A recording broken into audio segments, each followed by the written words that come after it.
Bem, vamos estar verificando aqui agora o exercício da atividade empresarial por uma só pessoa.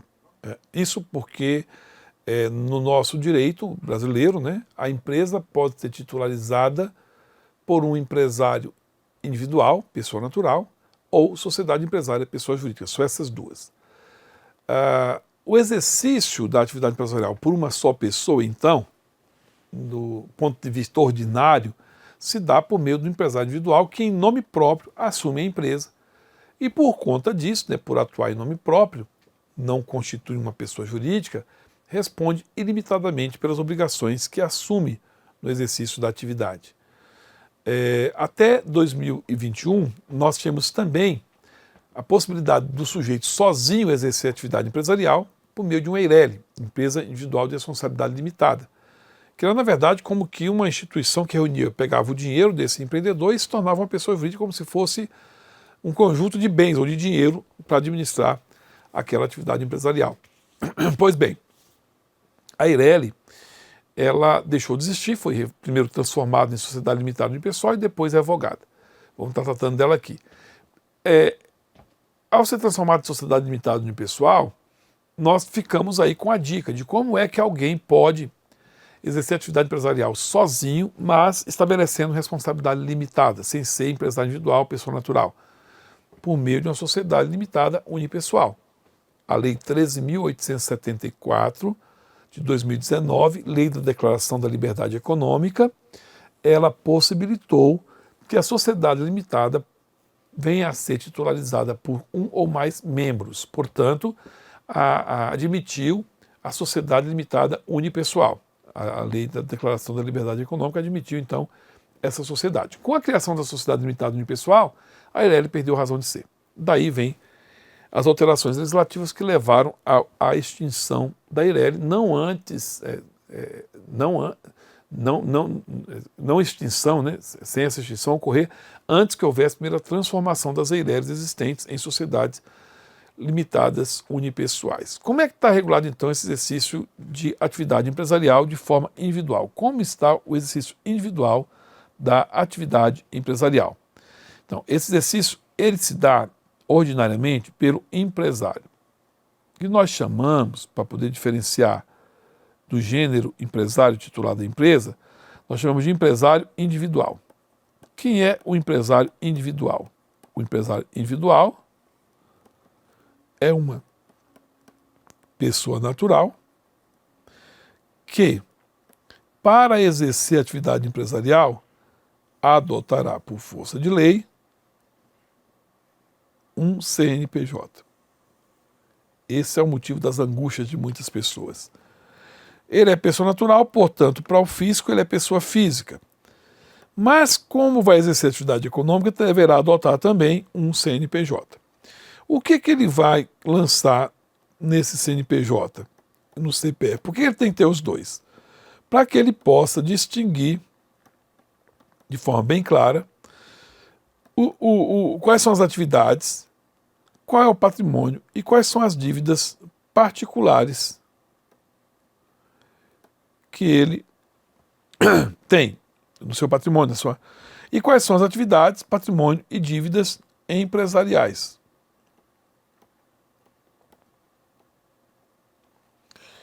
Que ele também adotará, que ele colocará no patrimônio separadamente aqui. Por que o fisco faz isso?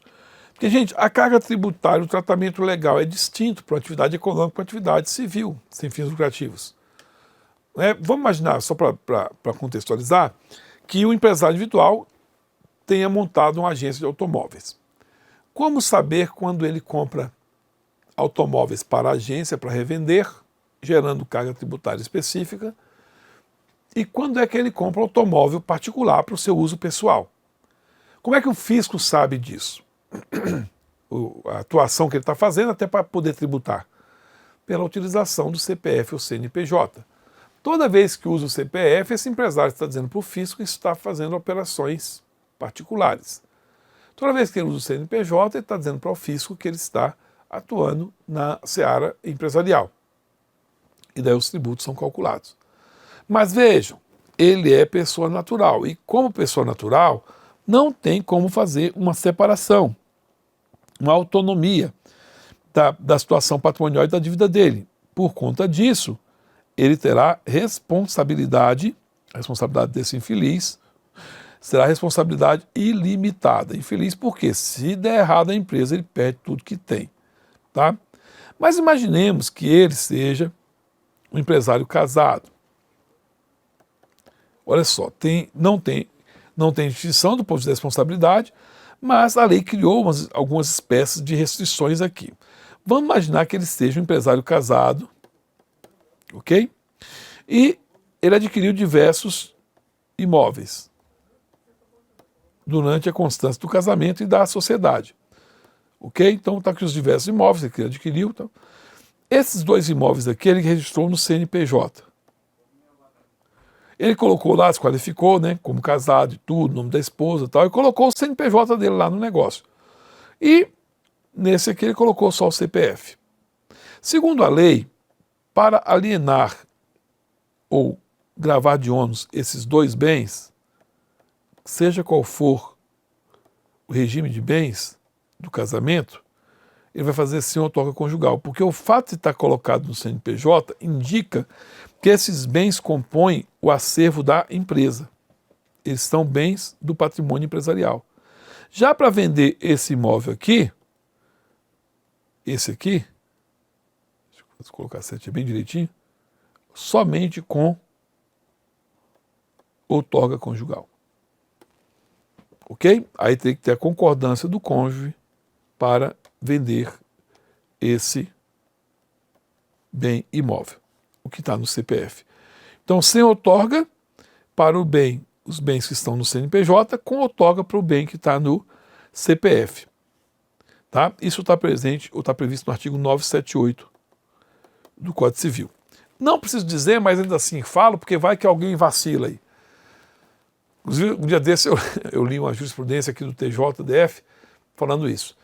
A técnica estava assim, da desconsideração da personalidade jurídica não se aplica ao empresário individual para alcançar o patrimônio pessoal dele. Bom, ele só tem patrimônio pessoal. O patrimônio empresarial dele é patrimônio pessoal dele. Assim como as dívidas são dívidas pessoais, as dívidas empresariais são dívidas dele. Quando é que eu uso a técnica da desconsideração da personalidade jurídica? Quando existe pessoa jurídica. O empresário individual não tem pessoa jurídica. A grande vantagem de ter empresário individual é mandar sozinho. A grande desvantagem é responder com tudo que tem. Já que eu mando do jeito que eu quero, respondo com o que eu não quero, né? Respondo com tudo que eu tenho. Ok? A outra forma que nós tínhamos de alguém exercer atividade empresarial sozinho, sim, em tese, mandando sozinho, mas nesse caso respondendo limitadamente, era a Eireli. Eu coloquei aqui a interrogação só para destacar o seguinte: essa infeliz porque já foi embora, tá? Lei 12.441 de 2011. Essa lei introduziu no Código Civil 2 artigos. Eu vou colocar para ficar certinho, bonitinho. Colocou o inciso 6 no artigo 44 e o artigo 980-A, ambos do Código Civil. Tá? Foram introduzidos aqui. Para quê? Para criar a empresa individual de responsabilidade limitada. Ela tinha alguns probleminhas, tipo assim, capital social mínimo 100 salários mínimos. 100% de integralização desse capital social. Apenas uma Eireli por pessoa natural. Pessoa natural só podia ter uma Eireli. Olha o tanto de situação.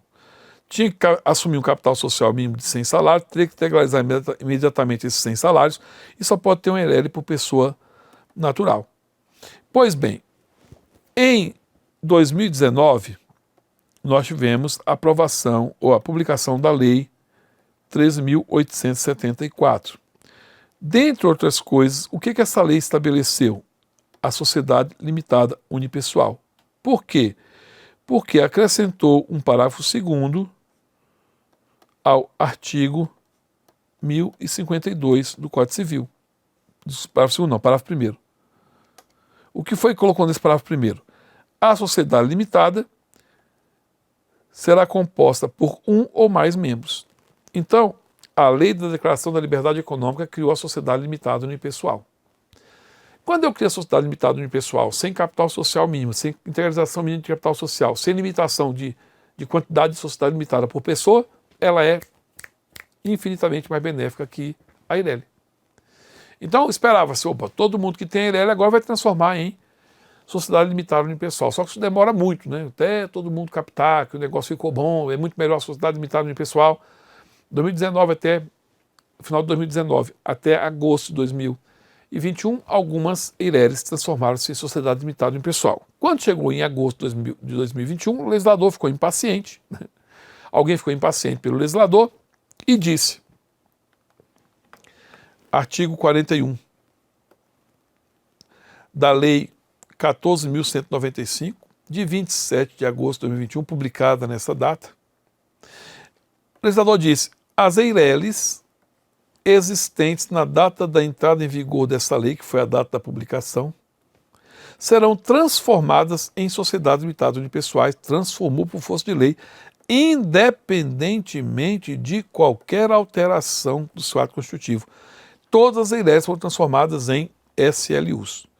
Então, nessa data, elas começaram o dia como Eireles e terminaram o dia como Sociedade Limitada Unipessoal. O DREI, Departamento de Registro de Empresa e Integração, vai disciplinar essa transformação lá na forma, lá no registro, como é que vai ser feito, que alterações tem que fazer, lá na junta comercial, o DREI vai regular essa situaçãozinha, ok? Aí, em agosto, ela foi revogada, ela foi transformada e alguém perguntou, e dia 28 de agosto, alguém pode abrir uma nova Eireli? Porque era para transformar as existentes. Aí, alguém fala assim, ei amigo, é intuitivo. Se mandou transformar todas as que existem, as Eireles existentes, em sociedades limitadas unipessoais, isso quer dizer que a partir de agora, todas, inclusive as que chegarem para ser registradas, serão transformadas em limitadas unipessoais. Não, mas a lei não falou isso. Mandou transformar as que existem, não falou nada quanto as que virão. Aí encheu o saco, né? Tá bom, vamos colocar isso no papel. O que nós colocamos no papel? Por medida provisória, exatamente 4 meses depois, publicou-se a revogação da Eireli. A medida que é de dezembro de 2021 transformou-se na Lei 14.382 de junho de 2022. Ó, sempre dia 27, tá vendo? 27, sempre.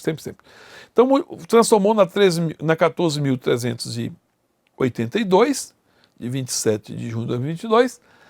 E o que constou da medida provisória que transformou-se em lei? Ficam revogados os seguintes dispositivos do Código Civil.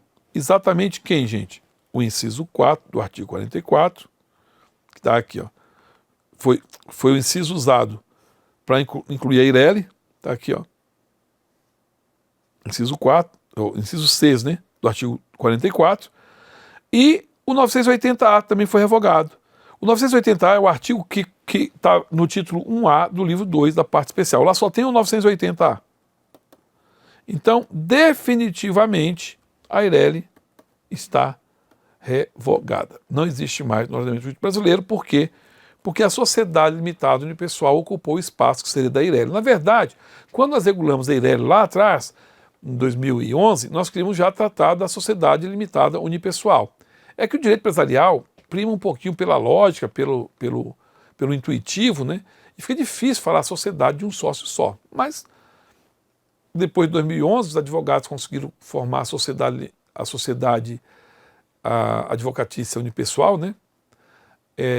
Ou sociedade unipessoal de advogados. Quando eles criaram isso, entrou no ordenamento jurídico brasileiro a ideia de sociedade de um sócio só, e aí ficou fácil.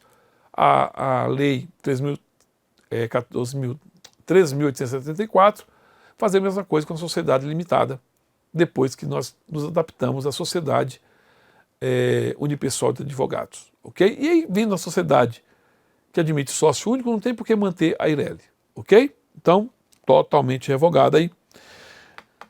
Quais são as características desse empresário individual que nós falamos ainda agora?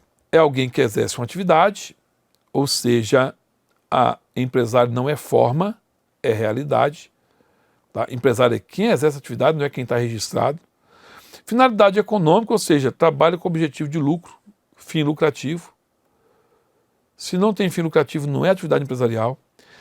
Essa atividade ele exerce, mas ela está organizada para funcionar inclusive sem ele. Não é um exercício aleatório, cada dia faz o que quer, do jeito que quer, tem um padrão já estabelecido. É uma atividade que está organizada, por isso que ele é empresário, e o fato de estar organizada a atividade permite que ele se afaste provisoriamente, sem prejuízo da atividade, o que demonstra que ela é empresarial mesmo. Profissionalidade no exercício de tal atividade. O sujeito faz disso o seu meio de vida.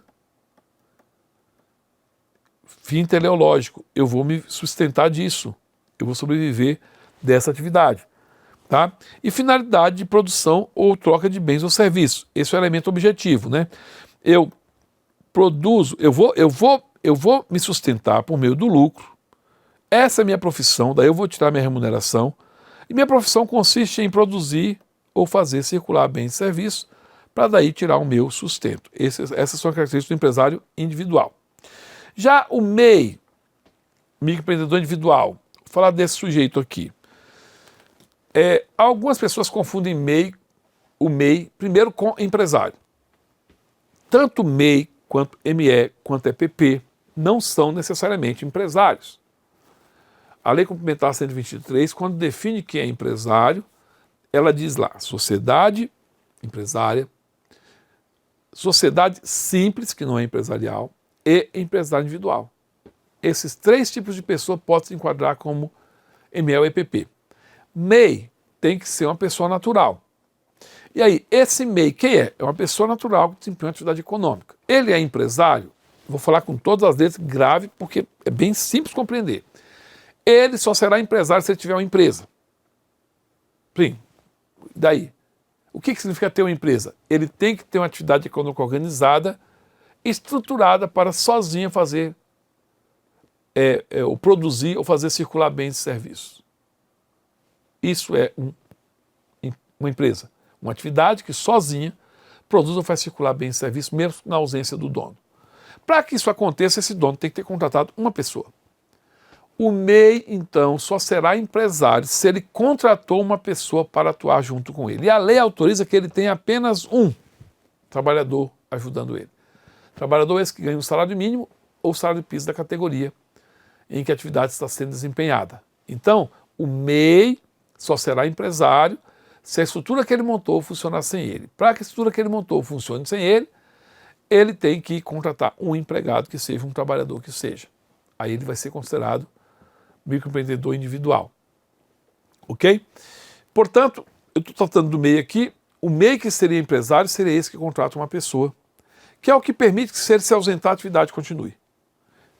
99% dos MEIs não contratam empregados, de modo que um MEI ser empresário é exceção, não é regra. Tá? Quais são as características do MEI? Como eu disse, 99% dos casos ele não é empresário. Ele opta pelo Simples Nacional. A grande vantagem de ser MEI é justamente pagar tributo diferenciado. Exerce tão somente atividades permitidas. Para ser MEI, tem que ser essa pessoa natural que exerce uma das atividades que o Comitê Gestor do Simples Nacional listou como sendo daquelas em que pode se enquadrar o MEI. Ou seja, atividades em que eu caracterizo o microempreendedor individual. O Comitê Gestor vai dizer quais são as atividades. Para o sujeito ser MEI, ele tem que enquadrar nessa atividade. Tá bom? Vamos ver no artigo seguinte que ele tem que faturar até R$81 mil por ano. Se ele passar disso aqui, ele não pode se enquadrar como MEI. Porque o principal fundamento para ele se enquadrar é ganhar até esse valor por ano. Mas não adianta ganhar até 81 mil se não estiver na lista das atividades permitidas. Tá? Não possua mais de um estabelecimento. Gente, a ideia do MEI é que esse cara se torne ME, depois ele se torne EPP e depois ele se torne uma grande empresa. Ok? Vai embora. Se o sujeito já tem um estabelecimento funcionando, vai montar o segundo, ele não está precisando do pontapé inicial. O MEI é pontapé inicial. Estou ajudando o cara que está começando agora. Tá? Da mesma forma está aqui, ó, não possui mais de estabelecimento, não participe de outra empresa como titular, sócio ou administrador. Esse aqui já tem pontapé inicial. Não tem por que ser MEI quem já está inserido no mercado. A ideia é inserir no mercado. Possua até um empregado, olha aqui nesse caso, Se ele tivesse empregado, ele torna-se empresário. Por aquele critério que eu falei. A atividade vai poder funcionar sem ele. Possua até um empregado que receba exclusivamente um salário mínimo ou piso salarial da categoria. Ele pode contratar e aí se equiparar ao empresário individual e, no caso, inclusive com o registro na junta comercial. Ele teria que fazer esse registro na junta comercial. Ok? Então vejam, até para deixar a coisa bem clara, ele pode contratar só um empregado. Mas a lei fala de um segundo empregado possível. Eu falo aqui porque pode cair na prova exatamente o detalhe, a exceçãozinha, né? Ou o detalhe. Ele pode contratar um segundo empregado para cobrir as ausências do empregado que ele tem. Temporariamente, ele pode contratar um segundo empregado para cobrir as férias, licença médica e assim por diante. O que ele não pode ter dois ao mesmo tempo. Não, é só um empregado ganhando o piso salarial da categoria ou ganhando o salário mínimo. Esse é o MEI. E se ele tivesse empregado, ele se torna também empresário, ok? Então está aqui a descrição atual da situação do MEI. Tá? Ele tem receita anual igual ou inferior a R$81 mil e ele vai recolher o tributo na forma que foi regulamentado pelo Comitê Gestor do Simples Nacional com um valor fixo mensal. Como é que calcula esse valor fixo mensal? 5% do salário mínimo, sendo o salário mínimo R$ 1.320, esses 5% equivale a R$ 66. A título de contribuição previdenciária patronal, a que ele quita. Inclusive, para que ele possa se aposentar, esses 5% são suficientes. Está contando tempo de serviço para aposentadoria com essa contribuição previdenciária de 5%. Então, ele paga e recolhe, né, mensalmente 5% do salário mínimo, R$ 66, com isso ele garante sua questão previdenciária. E os tributos? Olha que coisa tremenda. Ele paga mais R$1 para quitar o débito tributário se ele for do tipo de atividade que pagaria ICMS, ou seja, comércio, circulação de produtos. E ele paga mais R$5 se for serviços. Então, 5% do salário mínimo, R$ 66, mais R$1 se for produtos, então ele pagaria R$ 67 mensalmente. E se for serviço, ele paga R$ 71, porque é mais R$ 5.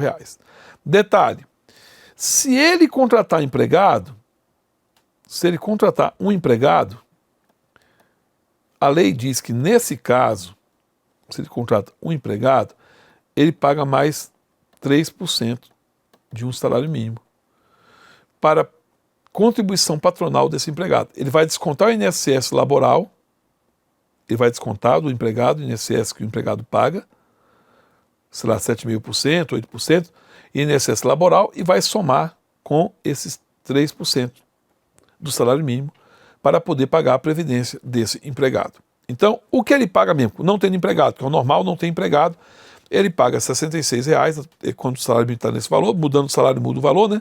Ele paga R$ 66 de contribuição previdenciária e mais R$1 se ele é contribuinte de produtos, ou ele paga mais R$5 se ele é contribuinte de serviços. Ok? Essa é a situação do MEI. A vantagem de ser MEI, paga um tributo bem simplificado. Em 31 de 12 de 2021, nós estabelecemos, pela Lei Complementar 188, a figura do MEI caminhoneiro. Ao criar o MEI caminhoneiro, a lei inseriu na lista do Comitê Gestor do Simples, né, o transportador autônomo de carga. Quem fez foi a própria lei. Enquadrou esse sujeito e disse que se ele faturar até R$ 251.600 por ano, o que dá R$ 20.997,966 por mês, ele vai pagar uma contribuição mínima, ou vai pagar uma taxa fixa mensal, né, um valor mensal de contribuição, equivalente a 12% do salário mínimo. Sendo o salário mínimo 1.320, nós teremos uma contribuição de 150, seria 132, mais 26, R$ 158,40 seria a contribuição do MEI caminhoneiro. Olha a diferença aqui. Se é o MEI comum, está pagando 67 ou 71, se é o MEI caminhoneiro, pagando R$ 158, tá bom? E aqui está toda a carga tributária já inserida. Para compreender melhor o que nós vamos estudar daqui por diante, é preciso compreender bem quem é o empresário e quem é o empreendedor e a diferença entre os dois. Assim como há diferença entre empresário e empresa, há diferença entre empresário e empreendedor, ok? Que diferença é essa? Empresário, gente, é o titular da empresa, ou seja, na linguagem coloquial, o dono da empresa. Quem no Brasil pode ser dono da empresa? No caso, nós temos duas possibilidades. Nós temos a pessoa natural do empresário individual, ou nós temos a sociedade empresária como pessoa jurídica, PJ, que pode ser dona também da atividade. Ok? E quem é o empreendedor? O empreendedor, gente, é o titular de cotas da sociedade empresária. Isso é o empreendedor. Então o empreendedor, ele é dono da sociedade, de pedaços dela. Enquanto o empresário individual ou a sociedade empresária são donos da empresa, da estrutura montada, o empreendedor é dono da sociedade empresária. São sócios. Que sócios? Nós temos no Brasil 5 tipos.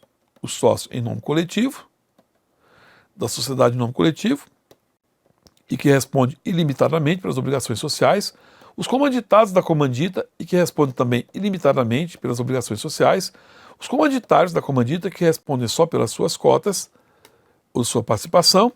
Nós temos os sócios cotistas da LTDA, que respondem pelas suas cotas e pelas dos demais, e nós temos os sócios acionistas da SA, que respondem apenas por suas ações. Aqui por fora, correndo por fora, a gente menciona os chamados sócios em comum, daquela sociedade regular ou sociedade de fato que não tem registro, tá?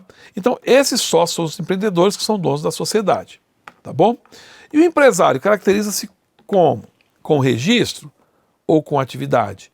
Gente, no Brasil, na questão de caracterização da atividade empresarial, o que caracteriza o empresário não é o registro. Nós temos que o empresário individual, o característico dele é a atividade, não é? O característico do empresário é o exercício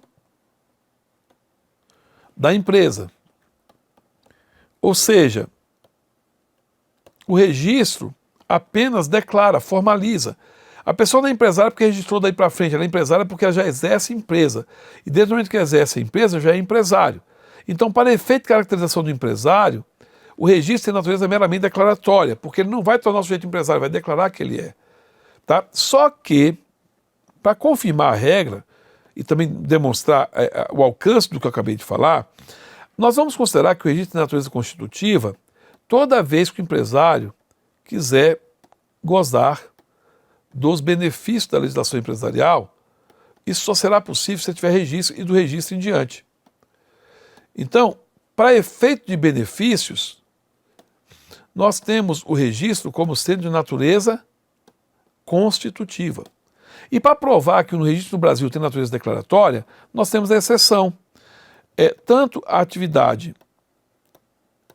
rural quanto a atividade futebolística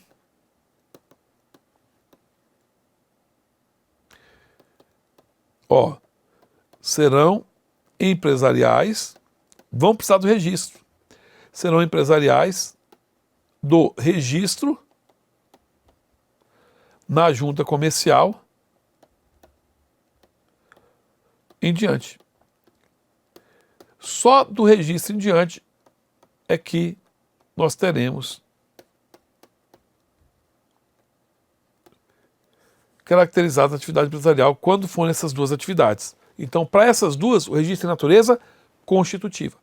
Porque só serão empresárias se registrarem na junta comercial, natureza constitutiva. Para as demais, são empresariais desde o início da atividade. Como eu disse, a exceção vai confirmar a regra, tá? Aí, do registro, o que eu tenho de benefício imediato? Que proteção eu tenho? Eu vou proteger o nome empresarial. E também registro para proteger marcas, tá? Mas só eu faço um paralelo só para a gente poder entender essas duas realidades em conjunto, tá? O nome empresarial, do registro em diante, segundo a Lei 8934/94, vai ganhar proteção no âmbito do estado em que está a junta comercial e no ramo de atividade em que foi registrada a empresa. Perfumaria Levu de Gambá Limitada, registrada no Gama, Distrito Federal. Proteção em todo o Distrito Federal, no ramo de perfumaria e cosméticos. O nome empresarial protege de imediato. Já o nome de fantasia não tem uma proteção direta na 8934, mas será protegido porque a 9279 diz que não pode ser registrado como marca nome que já foi dado ou utilizado por outra empresa ou por outra pessoa como nome de fantasia. Então a proteção vem indiretamente. Como a marca identifica produto ou serviço e não o empresário, essa marca está registrada no INPI, Instituto Nacional da Propriedade Industrial. Uma vez registrada no INPI, vai gozar de proteção nacional e também no ramo de atividade. Tá? A proteção da marca vai estar no ramo da atividade daquela marca, a não ser que o INPI considere aquela marca de alto renome, que aí a proteção vai se dar em todos os ramos de atividade. Também terá proteção nacional o registro de patentes. Nas patentes eu registro inventos, invenções, né, ou modelos de utilidade, e nós teremos proteção por um prazo determinado, 20 anos para o invento, né, e 15 anos para o modelo de utilidade. Essa proteção temporária. E essa proteção decorre de quê? Da aplicação de princípios do registro. Tá? Quais são os princípios? Bem, primeiro, novidade. Você não pode registrar nome ou marca que já exista. O nome ou marca tem que ser novo, tem que ser original. Não pode repetir outro que já esteja registrado no mesmo ramo ou no mesmo território. Tem que ser novo. Verdade ou veracidade? No registro tem que constar o que a empresa é. E o que está no registro é o que vale. Tá? Os nomes que estão lá têm que ser de sócios que são empreendedores mesmo. A atividade que está constando lá tem que ser a atividade que a empresa vai desempenhar.